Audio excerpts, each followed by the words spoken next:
Assalamualaikum warahmatullahi wabarakatuh. Syukur alhamdulillah kita bisa berkumpul lagi di channel ini.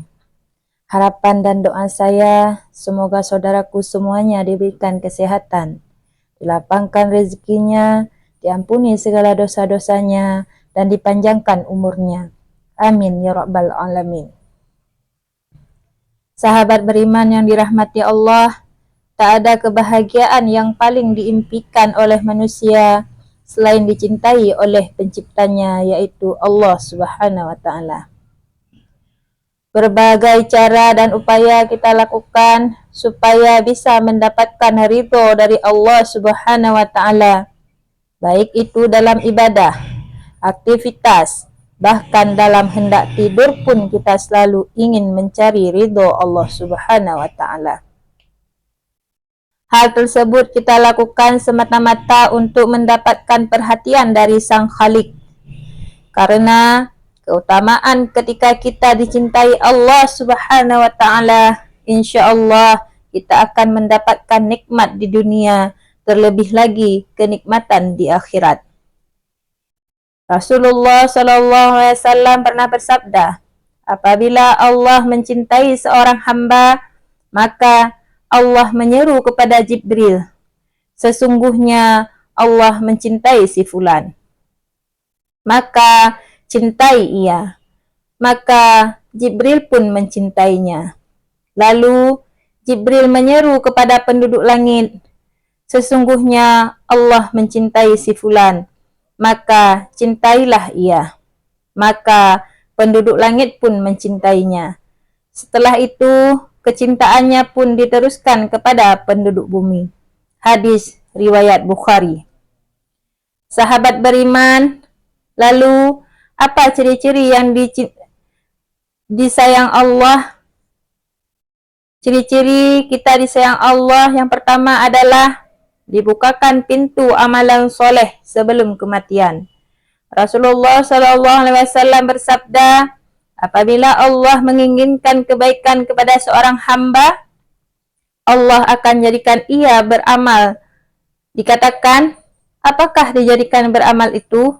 Beliau bersabda, Allah bukakan untuknya amalan soleh sebelum meninggalnya, sehingga orang-orang di sekitar ridho kepadanya. Hadis riwayat Ahmad dan Al-Hakim. Dari hadis tersebut sudah jelas dikatakan bahwa jika Allah menghendaki kebaikan pada hambanya, maka Allah akan menjadikan hamba tersebut beramal soleh sebelum wafatnya. Dan menjadikan hamba tersebut bertaubat kepadanya atas segala kesalahannya dalam setiap nafasnya. Sehingga ketika hamba tersebut meninggal dunia, maka ia meninggal dalam keadaan husnul khotimah dan diampunkan segala dosa-dosanya yang dikerjakan selama hidupnya di dunia. Sungguh sangat beruntung hamba yang dicintai Allah Subhanahu wa Ta'ala tersebut. Yang kedua, yaitu dipercepat sanksinya di dunia. Rasulullah bersabda, apabila Allah menginginkan kebaikan kepada hambanya, Allah akan segerakan sanksinya di dunia. Dan apabila Allah menginginkan keburukan kepada hambanya, Allah akan membiarkan dosa-dosanya di dunia sampai Allah membalasnya di hari kiamat. Meski salah satu tanda seseorang yang dicintai Allah adalah dipercepat saksinya di dunia, akan tetapi kita tidak dianjurkan untuk meminta kepada Allah agar dipercepat sanksinya di dunia, karena belum tentu kita akan sanggup untuk menghadapinya. Ada kisah menarik yang bisa menjadi pelajaran buat kita semua. Dikisahkan dari Anas radhiyallahu anhu, Rasulullah pernah menjenguk seorang laki-laki muslim yang sedang sakit parah, sampai kurus dan lemas seperti seekor burung kecil. Kemudian Rasulullah bertanya kepadanya, apakah kamu pernah berdoa atau memohon sesuatu kepada Allah Subhanahu wa Ta'ala? Sahabat itu menjawab, iya, saya pernah berdoa. yaitu doanya, "Ya Allah, ya Tuhanku, apa yang Engkau siksakan kepadaku di akhirat kelak, maka segerakanlah siksa tersebut di dunia." Mendengar perkataan itu, Rasulullah pun berkata, "Subhanallah, mengapa kamu berdoa seperti itu? Tentu kamu tidak akan tahan. Mengapa kamu tidak berdoa, 'Ya Allah, berikanlah kami kebaikan di dunia dan kebaikan di akhirat, serta peliharalah kami dari siksa kubur, dari siksa neraka.'" Lalu Rasulullah berdoa kepada Allah untuk sahabat tersebut, dan akhirnya Allah pun menyembuhkannya. Hadis riwayat Muslim. Sahabat beriman yang dirahmati Allah, mungkin dari kisah tersebut kita sudah ada sedikit gambaran bahwasanya siksa akhirat sangatlah berat. Untuk itu kita tidak dianjurkan untuk meminta siksa tersebut semasa hidup di dunia. Akan tetapi sangat dianjurkan untuk terus selalu berdoa memohon ampunan kepada Allah Subhanahu wa taala agar diberikan kebaikan di dunia maupun kebaikan di akhirat. Dan semoga kita dijauhkan oleh Allah dari siksa api neraka. Amin ya rabbal alamin. Yang ketiga, bahwa tanda kita dicintai Allah yaitu difaqihkan dalam urusan agama. Rasulullah bersabda, "Barang siapa yang Allah ingin kebaikan padanya, Allah akan faqihkan ia dalam agama." Hadis riwayat Bukhari dan Muslim.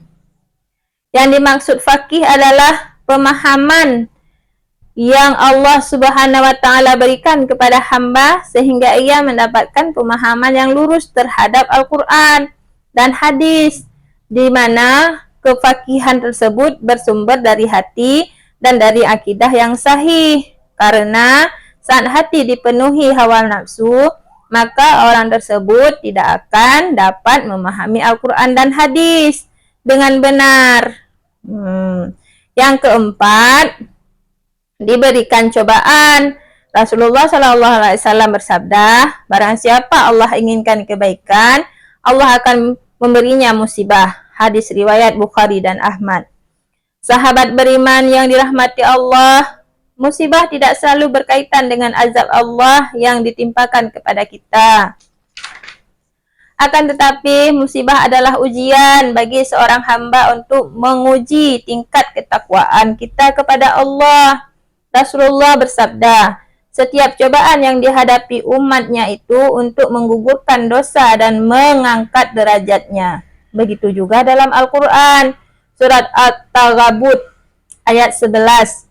Allah berfirman, "Tidak ada satu musibah pun menimpa seseorang kecuali dengan izin Allah. Dan barang siapa beriman kepada Allah, niscaya dia akan memberi petunjuk kepada hatinya, dan Allah mengetahui segala sesuatu."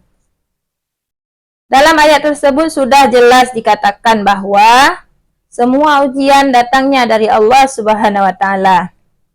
Dan bagi siapapun yang berserah diri ketika mendapat ujian dari Allah, maka Allah akan memberi petunjuk kepada hati orang yang sedang diuji supaya mendapatkan kebaikan dari suatu ujian tersebut.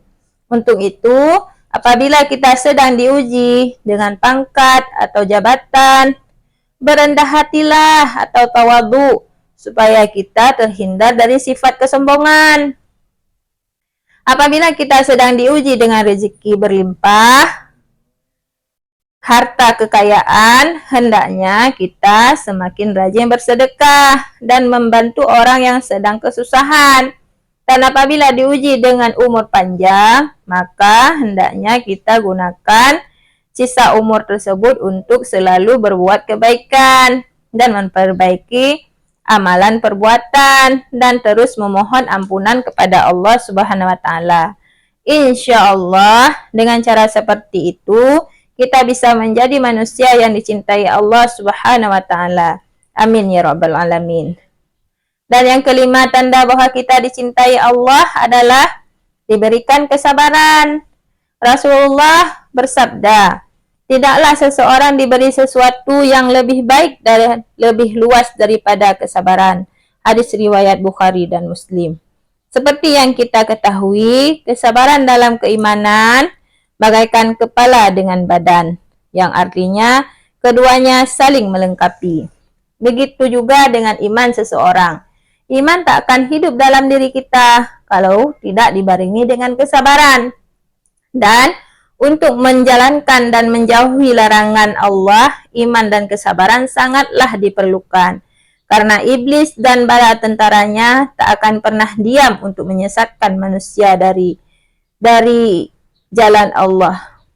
Untuk itu, mari kita semua berdoa, semoga kita semuanya bisa menjadi salah satu hamba yang dicintai Allah. Amin ya rabbal alamin. Demikian yang dapat saya sampaikan, semoga bermanfaat. Assalamualaikum warahmatullahi wabarakatuh.